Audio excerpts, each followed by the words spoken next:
आज मी बनवणार आहे आगरी कोळी चिकन सुक्का. चमचमीत असं चिकन आणि तांदळाची भाकरी ऐकलं की तोंडाला पाणी सुटतं.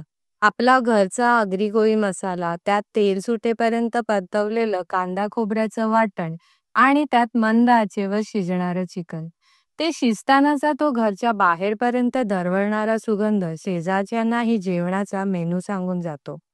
घरचे पारंपरिक मसाले आणि तेल मीठ ह्याने जेवणाला जरी चव येत असली तरी खरी चव मात्र मेहनत, प्रेम आणि चांगल्या भावनेचीच असते.